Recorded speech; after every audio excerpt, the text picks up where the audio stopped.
And Planned Parenthood and people like me, we're very clear that our bodies are our own. And it doesn't matter if the Supreme Court has taken away the federal constitutional right to an abortion. We're going to keep fighting for control over our own body and our own lives and our own future. Like hell we are. Yeah, right?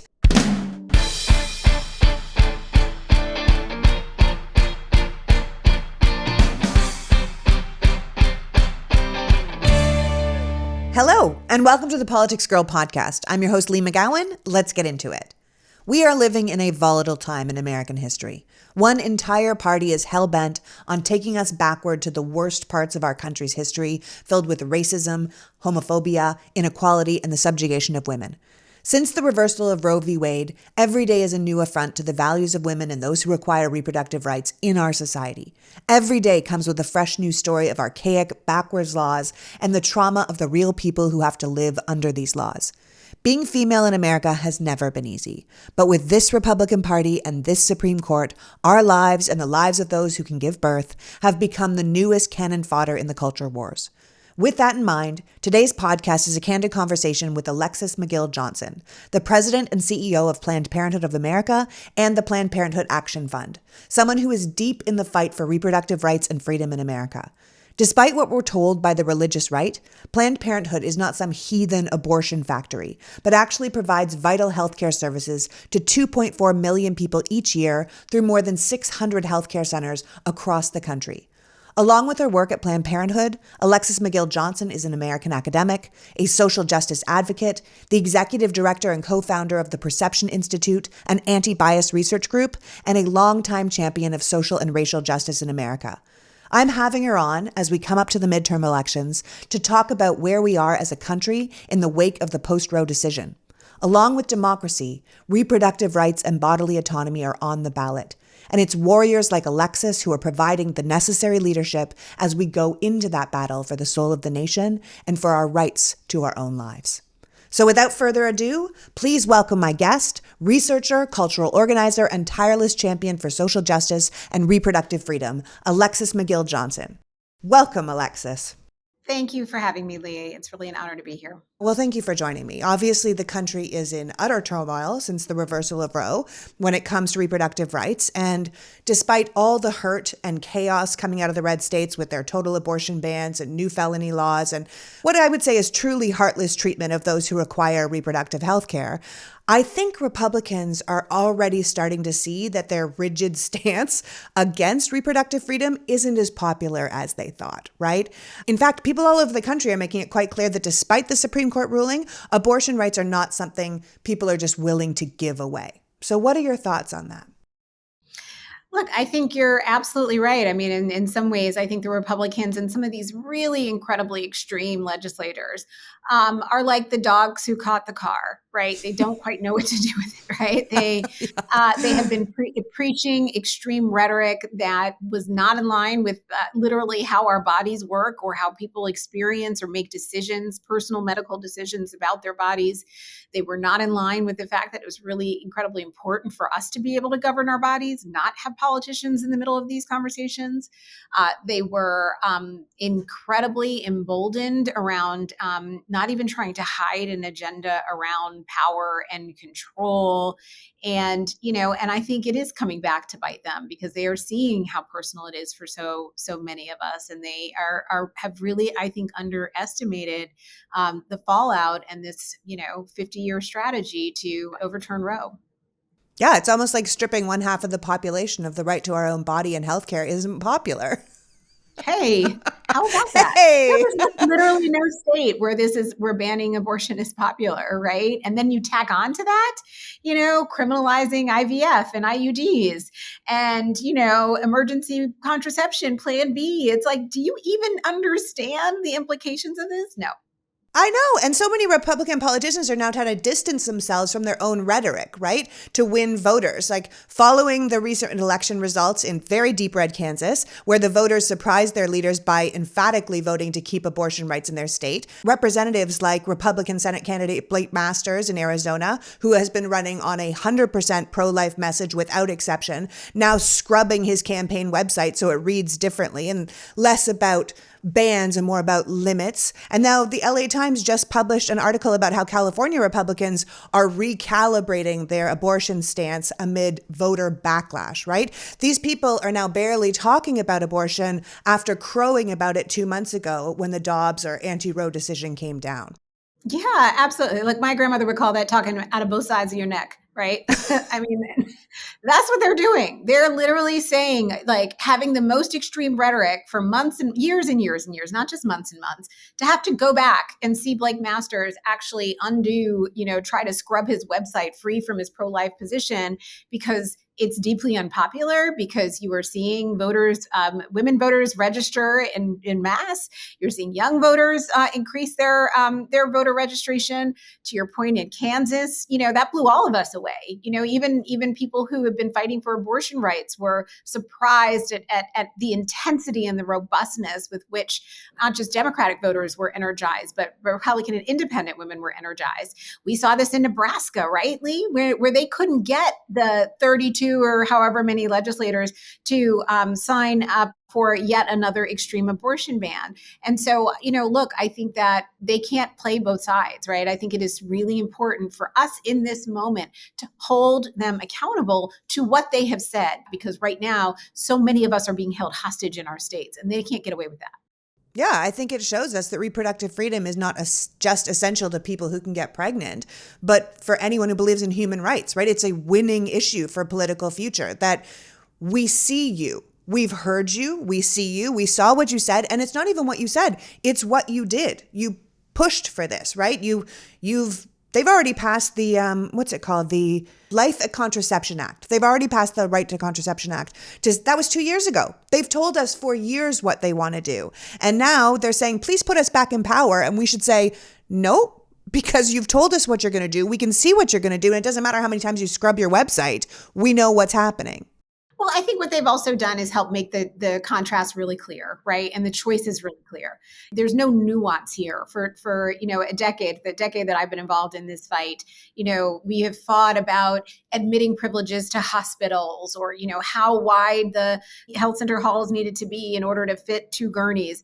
Like all of these micro things that have chipped away at our right in a way that has literally made Roe out of reach for so many in so many states right now, even before the Dobbs decision or the post-Roe decision came down. But what happened a couple months ago is, with Roe being overturned and the devastation that has wrought, the patients who, are literally getting in cars right now and traveling, hundreds, if not 1,000 miles to the nearest state with the closest available appointment in order to get the care that they need. It means that we know who has fought to ensure that people get access to care they need. And we know who has either been very active and extreme or sat on the sidelines. And I think our job right now is to make sure that no one gets to stay neutral, that we tag everybody with an understanding of where they sit. This will be a litmus test for where you sit on this issue and what you are willing to do to fight back to ensure that state by state, we can bring back the care that people need. Yeah, I think as your past president, Cecile Richards, said, we have to make sure that voters know that Republicans did this. And she believes that there's a whole generation of voters that won't and honestly shouldn't be able to go back to that party. That's absolutely right. I met a woman in Michigan, and I'll just never forget her. Just a couple months ago, I was traveling there, and she said she grew up as a Republican. She and her husband, aligned. They were like political animals. They've always been very much involved in the fight, and that she had her own personal experience with abortion, which included her husband. And when they came out of that, she said, when the decision came down, she said, "I can't stand with you. You are free to do what you want to do, but I'm telling you where I'm going right now in this moment." And it just gave me such a glimmer of, I trust women to make their own decisions about their bodies and also about their politics, right? I think that there's so many who are kind of becoming very clear about how they are seeing the impact of these decisions and recognizing the fact that they will be holding the folks who made these decisions accountable as well.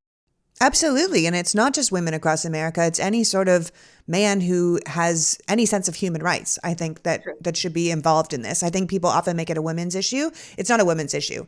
Pregnancy and birth are They take two people to tango, right? And I think that there's a lot of people who are clearly outraged watching their fellow citizens' reproductive choices being stripped away from them.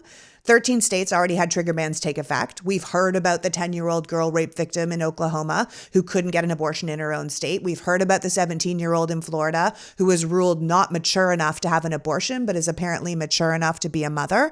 Louisiana forced a woman to carry a fetus who had no skull to term. She had to find somewhere else to go. And then a woman in Texas was just forced to carry a dead fetus until she could find a provider who would give her necessary medical treatment. And I think that's the bottom line, right? It's necessary medical treatment. People forget that abortion really is healthcare, and it's completely antithetical to freedom to limit healthcare choices of our population. Absolutely. I mean, and I saw a few of these patients and in conversations with providers during SB8 when Texas law took effect, and so we had a precursor of what it would really look like when Roe was effectively overturned or rendered meaningless. And I tell you those stories of patients, and some with intended pregnancies, whose fetuses are no longer viable, and being told in a moment of despair that you need to go home and wait essentially until sepsis sets in before you can be treated, and not even thinking through the implications of that, the short amount of time of danger that a patient would experience, once their body becomes, could go into septic shock. It's wild that this is the way in which people don't know how to even interpret these laws and these bans, even in spite of the very good guidance that's coming from HHS. We still have folks like Attorney General Paxton saying, "Oh, that doesn't actually apply to us in Texas." It's overreach for the federal government to force us to take care of, in an emergency situation. I just think that is really what will undo this party, because they pride themselves on trying to be so pro-life and compassionate. I say in my, air Pro-life, quotes. we're using air quotes. Exactly. Yes. Pro-life, please go die. Go home to die. Yeah, go home to die. Or some of these states are like the states where we're seeing the highest degree of maternal mortality rates and infant mortality rates. So it doesn't jive. And I think that people see through it and they recognize how devastating these laws and bans are going to be. Yeah, devastating and frightening. I mean, where the Republicans are in charge, they're just eviscerating the rights of people who can get pregnant. And that is utterly changing people's lives, right? They just did a new ad because of this new law in Texas, where it's now a crime to perform an abortion from the moment of fertilization. You have to be actually dying, as you said, to get it. You have to come back with sepsis, like on the table to die. But there's even a law in the courts right now where dying wouldn't even save you, right? It's just a full ban right across the board. And Beto just put out an ad that said on August 25th, everything changed. From this day forward, women across Texas are no longer free to make decisions about their own bodies, no longer free to choose if a pregnancy is right for them or their families.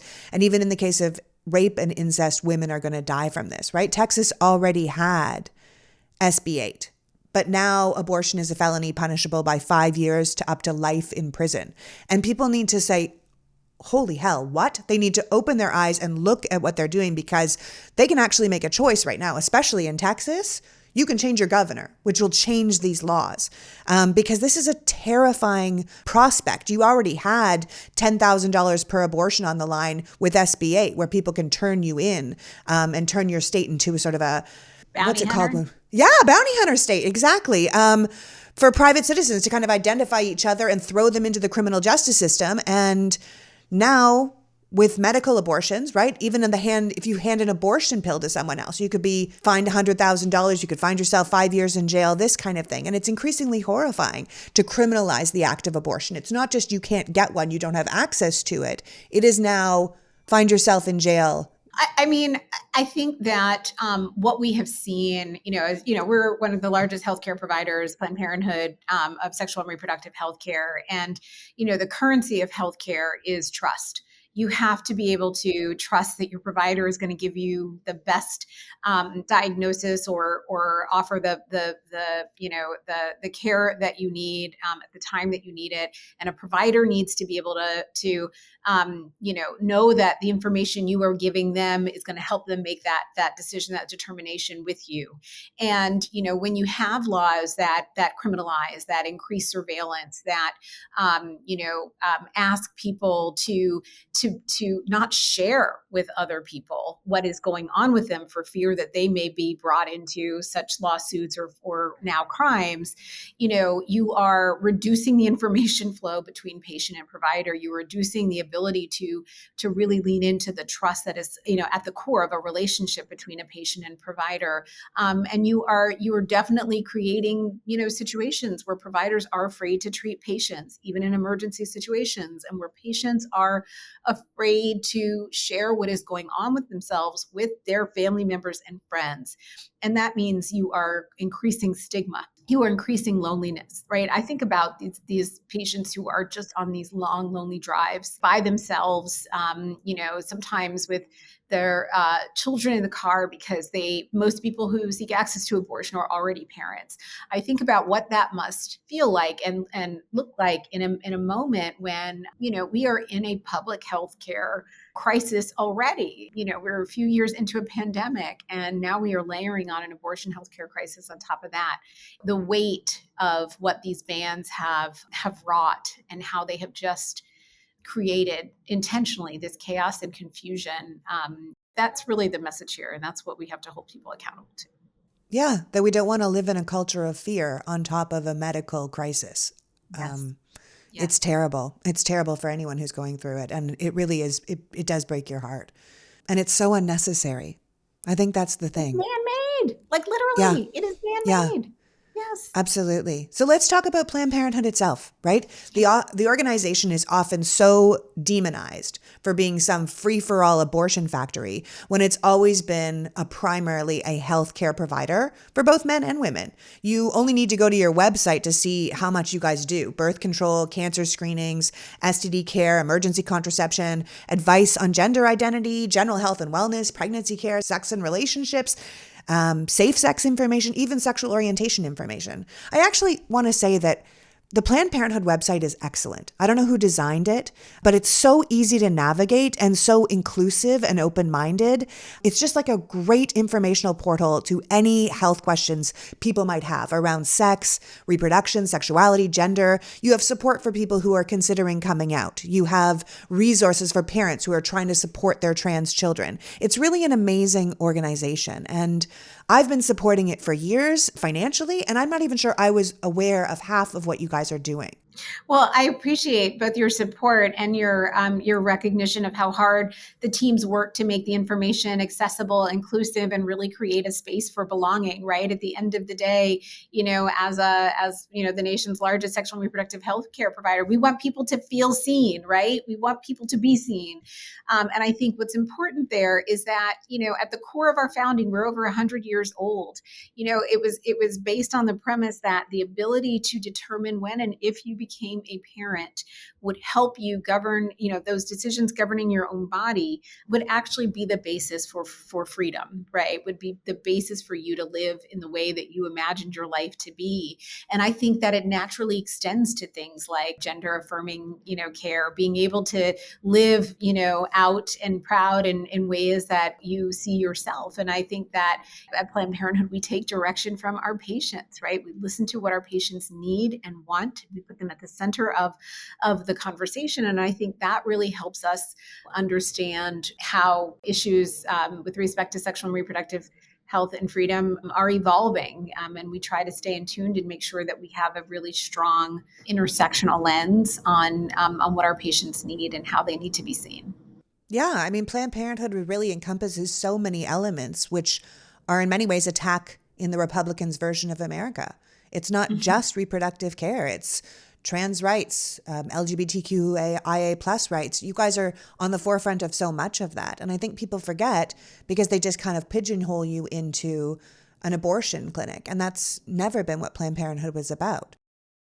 Look, I think Planned Parenthood proudly provides abortions. I think when we put it in a spectrum of healthcare. And so, Yeah, that means we which it provide is. everything from birth control to abortion, STI testing, and affirmative, care, because all of those are medical options to help you live the life that you dreamed of. And I think it's really important that we proudly do so, that we are really engaged in stigma busting and making sure that, look, this is a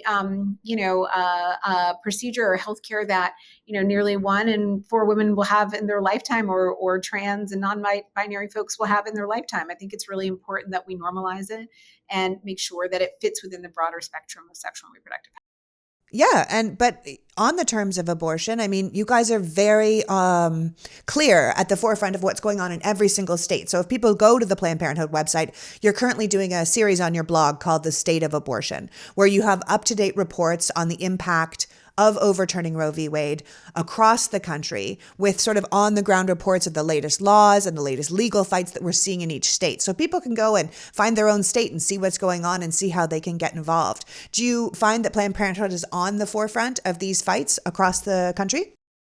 Look, I mean, since the Dobbs decision, we have seen a third of states introduce a really extreme abortion bans, and we have been suing in every single one and trying to hold the line, because we know that even an injunction is stopping the ban from going into effect, will help more patients get care at a time when it is critically important. And so, our work right now is to help people navigate the landscape, to understand.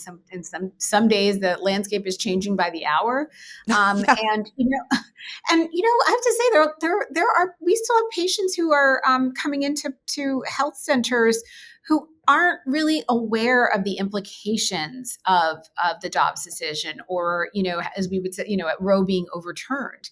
They understand broadly that it means that it's come back safe, but they may not have followed the state by state play to know what an outright ban may exist in their state, or what the additional regulations that a state may enact, right? Because sometimes it's not just like outlawing at conception. Some maybe you can come in, essentially between 5 and 6 weeks if you can find during those days, and then you've got to take 2 mandatory vaginal ultrasounds. You got to see the same provider in 24 hours.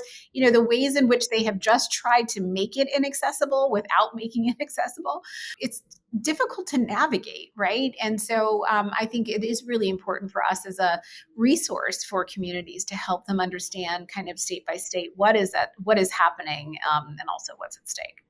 Yeah. And I think even with the blue states opening to expanding abortion care to out-of-state residents, abortion funds working overtime to get people access to the care that they need, and organizations like you guys at Planned Parenthood and NARAL working overtime, the Republicans have been really clear that if they get back into power, they're going to do a national-wide abortion ban. And so what do you say to that, to people who think they're safe now in a blue state, or they think, oh, well, I could get it under 6 weeks in this state, so it's fine, this kind of thing? What do you say to something to remind them that a national-wide abortion ban would affect every single state and what we could do from there on? Yeah, I do think that there is some notion that we are in a safe state. I live in New York, that we're just in a safe state because we have protections here, and yet knowing that they have already forecast their playbook, and that should show you kind of their level of confidence, the level of just emboldenedness that they're operating from, that they can just forecast this is exactly where we're going. The same day of the leak draft opinion, which turned out to be the real draft opinion, a real opinion. Yeah, they really didn't change much, did they? Like nothing. Nothing. That morning, they said that they didn't think that Dobbs was going to go far enough, and that they needed a nationwide 6-week ban. And just recently, we've seen that the real play is a constitutional amendment around personhood, right? So really privileging an unborn fetus over the life of the person A live carrying human person. Yeah. I think they're very clear about what they're doing. And we should believe them when they tell us, because that's exactly how we got here. And Planned Parenthood and people like me, we're very clear that our bodies are our own. And it doesn't matter if the Supreme Court has taken away the federal constitutional right to an abortion. We're going to keep fighting for control over our own body and our own lives and our own future. Like hell we are. Yeah, right? Oh, Alexis, this is some good stuff. Let's take a quick break to thank the sponsors who made this conversation possible, and we'll be right back after this. The Politics Girl podcast has a new sponsor, Thrive Cosmetics. I was so excited when Thrive approached us because I'd heard nothing but rave reviews about the skincare and makeup line. It's all over social media, but I hadn't gotten around to trying it myself. Thrive Cosmetics is spelled C-A-U-S-E, medics, because every single purchase supports organizations that help communities thrive. They are certified 100% vegan and cruelty-free, so you know no animals were hurt in the making of these beautiful products. But a great company mandate is irrelevant if the product itself isn't good. In this case, however, holy hell is the product good. Today I'm just going to talk about their liquid lash extension mascara. Here's the thing. I had a mascara club with my friend Tori growing up. We both loved mascaras, and when we found a good one, we would give it to each other. Even if we were in different cities, we would put it in the mail and say, try this one. For years, I've been using tubing mascaras in the day because I'm someone who rubs my eyes a lot, and I always end up with mascara down my face looking like Tammy Faye Baker. Liquid Lash Extension Mascara has more than 20,000 five-star reviews for a reason. It's ultra-lengthening, eye-opening mascara that goes all day without clumping or smudging or flaking. And when you go to remove it, it's a tubal formula, so it slides right off with warm water. No makeup remover necessary. This is simply one of the best mascaras I've tried in my life, and that is saying something for someone who had a mascara club. Thrive Cosmetics is bigger than beauty. They now have over 300 giving partners across the country to support numerous causes. Now is a great time to try Thrive Cosmetics for yourself. You can get 15% off your first order when you visit thrivecosmetics.com/politicsgirl. That's Thrive Cosmetics, spelled CAUSEMETICS.com/politicsgirl for 15% off your first order. And if you want to bundle your purchase, I would also highly recommend the Brilliant Eye Brightener and the Liquid Balm Lip Treatment. Those are also truly excellent products. That's thrivecosmetics.com/politicsgirl. Now men, I don't want to zone you out as I stay in the feminine for our next sponsor, Third Love. I've always said that Third Love is a bra company, but you don't have to have boobs to like it, use it, or support it. People buy gifts. People turn their loved ones onto things that they think they might like. And I'm telling you, the bra wearers in your life will love Third Love. If you've listened to this podcast before, you know that I pretty much only wear Third Love bras now. They fit better, they look good, they don't gape, they put a lot of thought into data-driven approach to sizing. After Third Love found out that 50% of women were in between sizes, they invented half cup sizes. And now they carry more than 60 sizes from A through H. They've improved every detail of the traditional bra, like tagless labels, slip-free straps, and fabrics that feel like second skin. And much like our last sponsor, Third Love also prides itself on giving back. They have donated over $40 million in bras to people in need, partnering with organizations nationwide. In fact, Third Love is the largest donor of undergarments in the US. So break the bad bra cycle with Third Love and join more than 10 million happy customers and counting. Take the fitting room quiz and get 20% off your first order at thirdlove.com/politicsgirl. That's 20% off when you shop at thirdlove.com/politicsgirl. I love the fact that I partner with companies that I really believe in because I know you won't be disappointed by their product. thirdlove.com/politicsgirl. When Everlywell approached me to be a sponsor, I was thrilled because I already had gone out and chosen their product on my own. When I wasn't feeling well and I couldn't quite put my finger on what was wrong, I ordered the Everlywell food sensitivity test and did it at home. Everlywell is digital healthcare designed to be affordable and transparent. With over 30 at-home lab tests, you're able to choose the test that makes the most sense for you to get the answers you need. Everlywell ships products straight to your home with everything you need in one package. You collect your sample and then use your included prepaid shipping label to mail the test back to a certified lab. A doctor then reviews your results and they send them to your phone or device in days. You can then share those results with your primary doctor to help guide the next steps to better health. It's so simple that over 1 million people have trusted Everlywell to support their health and wellness goals. In fact, my husband just completed his own food sensitivity test and sent it off. It really is a quality product that helps you know more about yourself and what you need for a healthier you. For listeners of the show, Everlywell is offering a special discount of 20% off an at-home lab test at everlywell.com/politicsgirl. That's everlywell.com/politicsgirl for 20% off your next at-home lab test. When you know more, you can do more. Why not use science to discover more about your body? everlywell.com/politicsgirl. Finally, we return to my beloved athletic greens. Whether you've listened to this podcast before or this is your first time, I need you to understand what a fantastic product Athletic Greens is. If you're someone who wants better gut health, more energy, better working immune system, but you don't know how to put together a list of supplements that will actually work, then this is the product for you. With 1 scoop of Athletic Greens in water on an empty stomach, you'll be absorbing 75 high-quality vitamins, minerals, whole food source superfoods, probiotics, and adaptogens to help start your day off right. This special blend of ingredients supports your gut health, your nervous system, your immune system, your energy, recovery, focus, aging, so all the things. Athletic Greens was created when the founder experienced a ton of gut health issues and ended up in a complicated supplement routine that cost him over $100 a day. Athletic Greens, on the other hand, costs less than $3 a day and includes all the nutritional insurance you could ever need. AG1 is a small microhabit with big benefits. Now is the time to reclaim your health and arm your immune system with convenient daily nutrition. Just 1 scoop in a cup of water every day. To make it easy, Athletic Greens is going to give you 1 free year of immune-supporting vitamin D and 5 free travel packs with your first purchase. All you have to do is visit athleticgreens.com/politicsgirl. Again, that's athleticgreens.com/politicsgirl to take ownership over your health and pick up the ultimate in daily nutritional insurance. You have literature online that points to a medical group called Physicians for Reproductive Health, which includes more than 600 doctors, nurses, social workers, nonprofit organizations, abortion support staffers, who recently wrote an open letter asking news organizations to stop interviewing anti-abortion rights activists and pitting their comments against trained and licensed medical professionals. And the letter didn't mince words, right? It was like, allow us to be clear. Medicine and science are not up for debate. Healthcare is not a matter of opinion. It's a matter of fact. And the fact is, abortion is not in the realm of theory or belief. So this group that you have published on your site, which I completely agree with, is adamant that people remember that abortion is normal. It is healthcare. It is one of the safest things done in medicine. And they point out that no other form of healthcare centers the voices of the extreme opposition that is not aligned with facts and places them as equal voices in the conversation with doctors and scientists. And I thought that was a really important thing to highlight.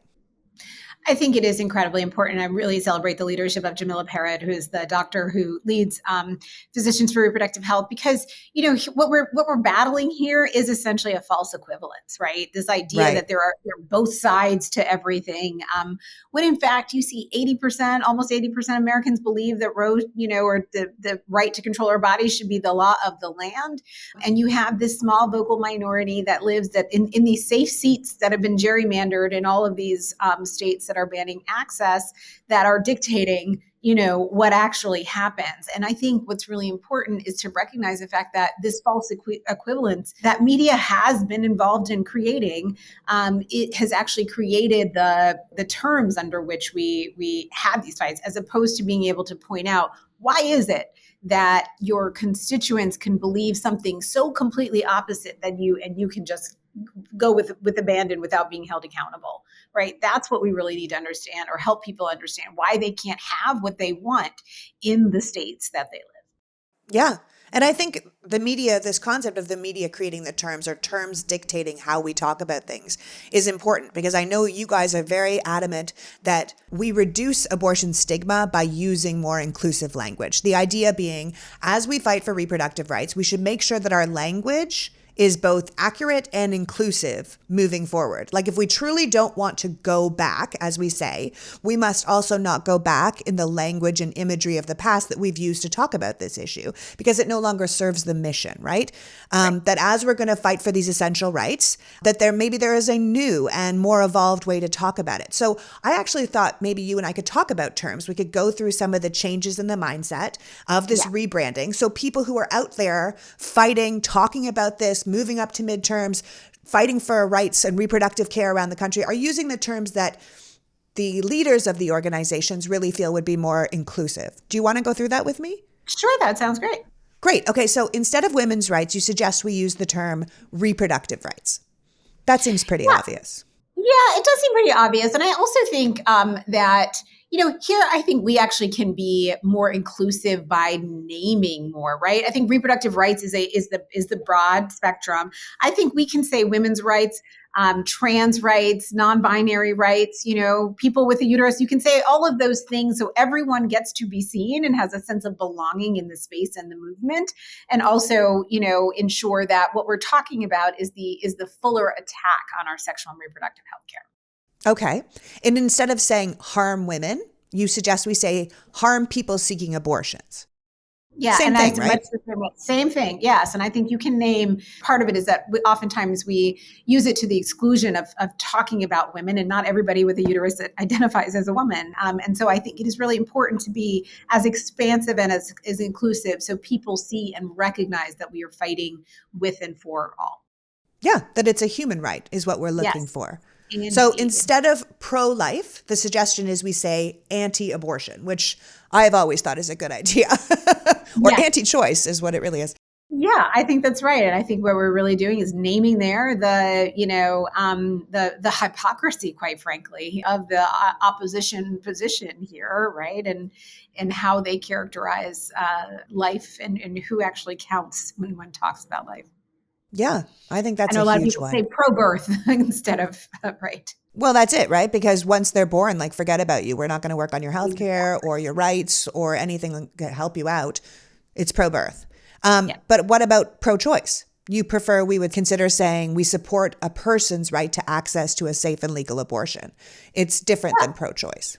It is. And I think sometimes we use choice as a euphemism without actually being comfortable saying the word abortion, right? I think that there has become a stigma around saying the word abortion. I think we should name the actual healthcare we're talking about. Right. And I think we need to recognize that not everybody has a choice, right? I think that choices are afforded to many people with many luxuries. And I think that sometimes, what may seem like a choice is a false choice. And I think we need to be conscious of how that word itself plays out around decision making. Yeah, that often there are certain people with privileged positions who have access to everything. And so it's their choice. But then there's other people who really have no access to safe and legal abortion based on where they live, based on who they are, based on how they grew up. And what we want to be promoting is everyone's right to access a safe and legal abortion.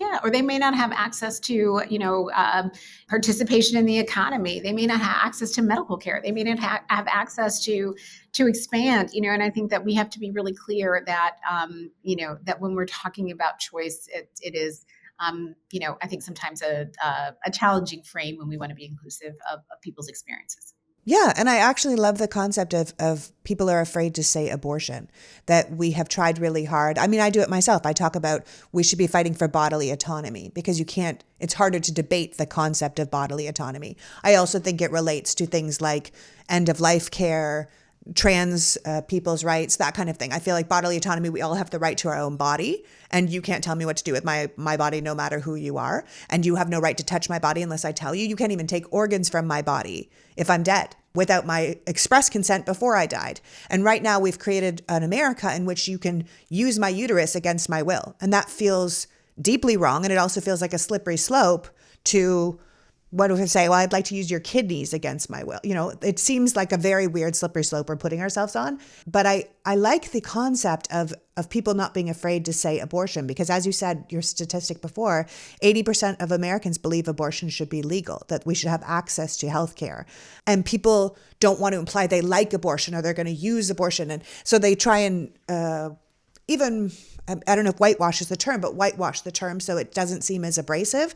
But we should just be okay to say abortion. Abortion is healthcare, and we could be pro-abortion. It doesn't mean we want to use abortion as a form of birth control, but the act of getting an abortion should be something we shouldn't shy away from. I think there it is. I think that part of what we are responding to is how effectively the opposition has messaged on abortion, right? What we should be saying is that we trust people to make their healthcare decisions around their own bodily autonomy, right? And so if that is the case, right, that we trust people to make decisions about their abortions, and what I think what we are constantly responding to have been these stereotypes that have largely been racialized. The notion that the Black mom or the woman of color or the low income mom is using abortion for, to what you just said, it's like birth control. It's like, no, we're reinforcing their messaging as opposed to saying that this person is making a decision about their own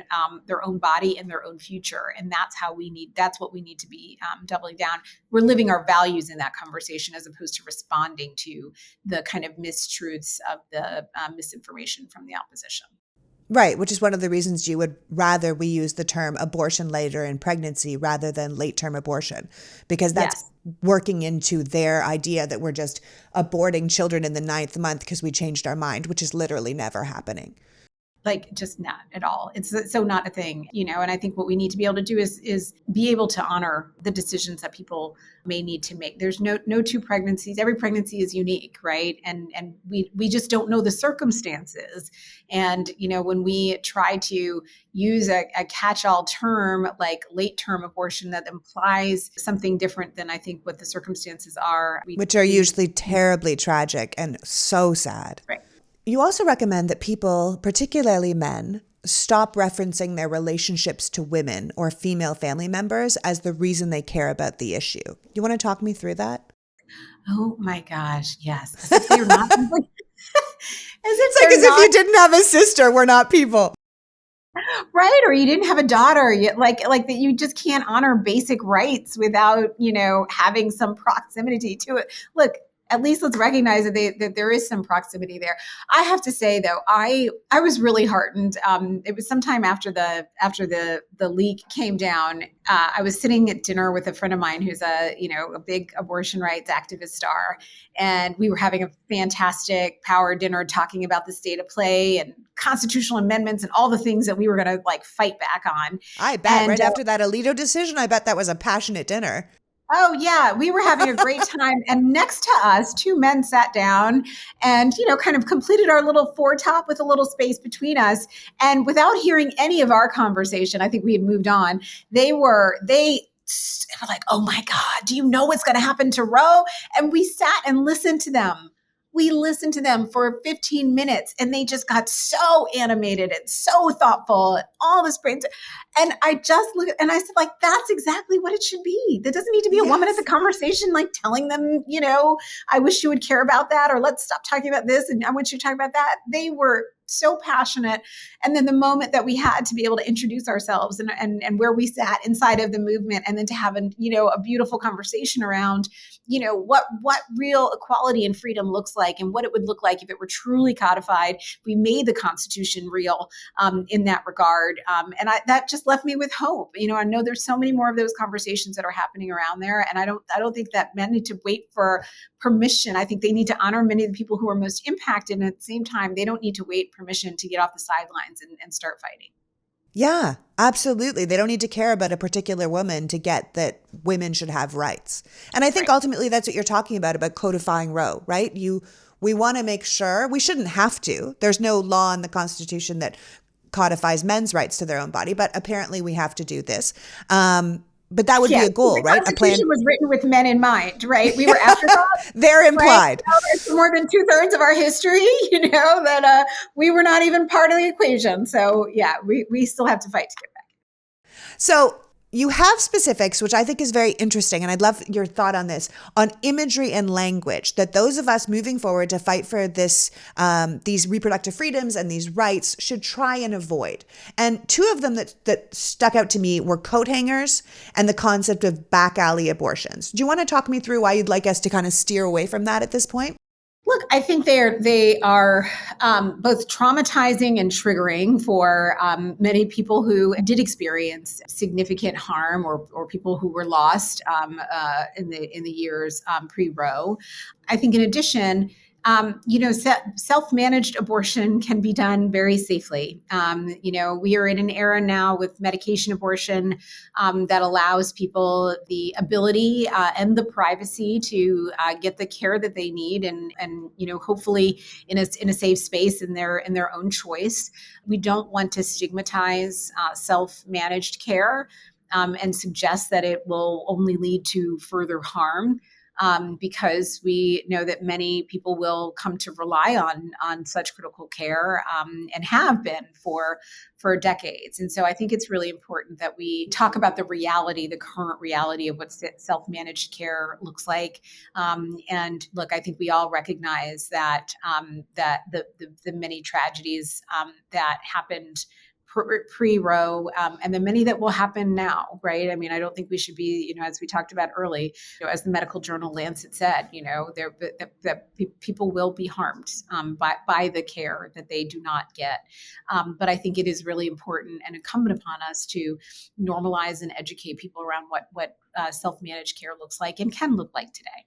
Yeah, and that we don't want to suggest that all illegal abortions will be unsafe, because there will Right. be a lot of medical providers that give absolutely safe and correct guidance. They're just doing it against the law that is against our rights to begin with, right? And because we've had all these medical advances and access to abortion pills, and self-managed abortions don't have to necessarily just be a coat hanger or throwing yourself down the stairs, or these horrible stories we heard pre-Roe. And back alley abortions in general sort of wrongfully depict abortion providers, people that help out, as unprofessional or unexperienced or ill-equipped or dangerous. Like we all watched Penny and Dirty Dancing. They're not all folding table monsters, and we want to make sure we don't demonize these people that actually will be helping women, and people who are pregnant. And who are just, quite frankly, heroes, right? Right. Yeah. Who are doing what's best for their patient. Absolutely. And that goes to the same thing where we would prefer that as we move forward, we don't use the term Underground Railroad, because it co-opts yet another movement that was led by Black women across the country. And it also erases the important and visible work that abortion funds are doing across the country that are really helping to get people the care that they need.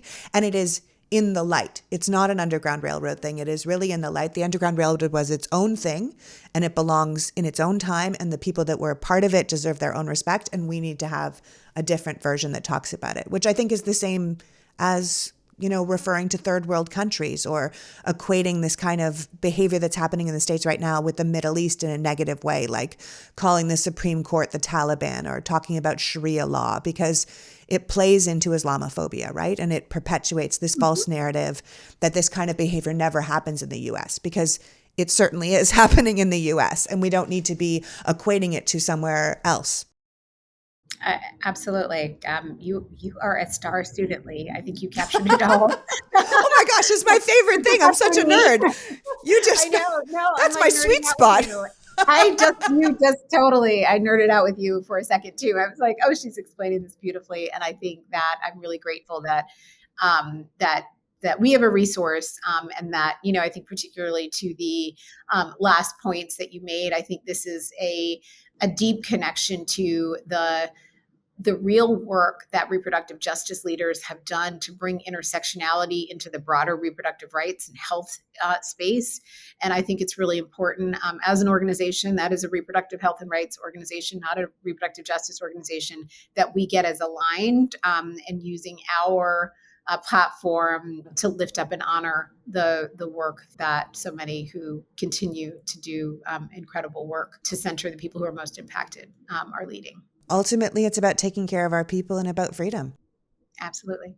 So before you go, what's the best way for people to help you fight back against these backwards and archaic laws and ideas? What do you think the next set of elections are so important and so essential to the future of our nation? What can we tell people that they can help out with? Well, look, I mean, ultimately, everything is on the line. Come this November, we are going to continue to mobilize people and make sure that we are turning folks out. We need in the Senate, we need 52 reproductive rights champions, right? And we need to be able to do that to pass critical federal legislation to protect and codify Roe in our states. Governors are going to be the critical backstop to protecting access to care. I think, as you alluded to, the fight in Kansas, to Pat Ryan's victory in upstate New York, they have, I think, created an important playbook for recognizing the fact that, that there's so much more that is winnable than I think we typically, believe when we run on reproductive rights. And I think that having those proof points, having politicians literally running away from their horrible anti-abortion records should go to show you, right? And so I think for anyone looking to support the President of Planned Parenthood Action Fund, our priorities are going to be in states like, Georgia, Nevada, Minnesota, Pennsylvania, Arizona, North Carolina, New Hampshire, Michigan, and Wisconsin. Those are going to be states. You can find all of this on our website, bandsoff.org.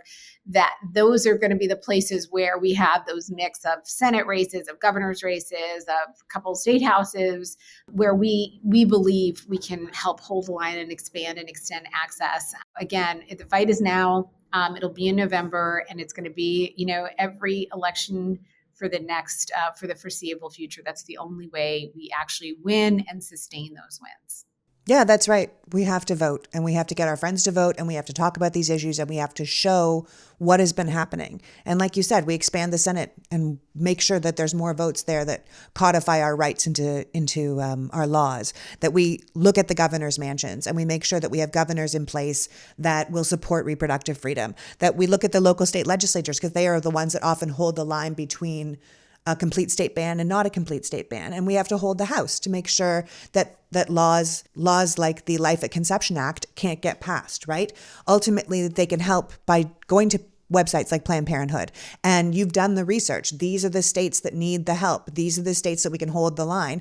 And then we can support you in supporting ourselves and supporting freedom in America. I think that's essential. I want to thank you for being here with me today, Alexis. I know first and foremost, you consider yourself a researcher, and there is certainly a lot of data to collect right now to get the best results for the country. But I so appreciate your insight and your work at such an important organization like Planned Parenthood at a time like this. So thank you so much for taking the time to talk to me when I'm sure you are endlessly busy. I really appreciate being here, Lee. I thought it was just a fantastic opportunity to connect to you and to, I hope, help people understand how we got here and have some thoughts about how to get out. How to get out. We can do it. We absolutely can. And people need to know that this race will not be over in 22 or 24. We're just going to keep pushing ahead. That's right.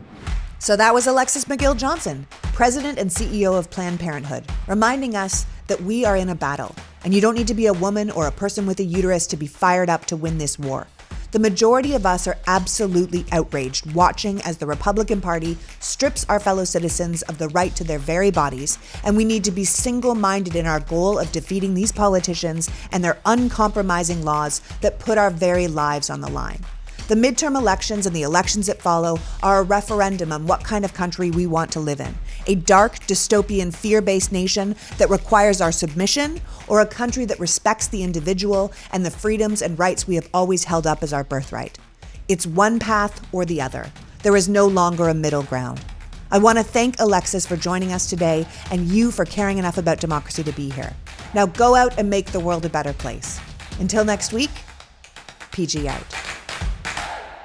The Politics Girl podcast is written and performed by me, Lee McGowan, in partnership with the Midas Media Network, and produced and edited by Happy Warrior Entertainment. All rights reserved.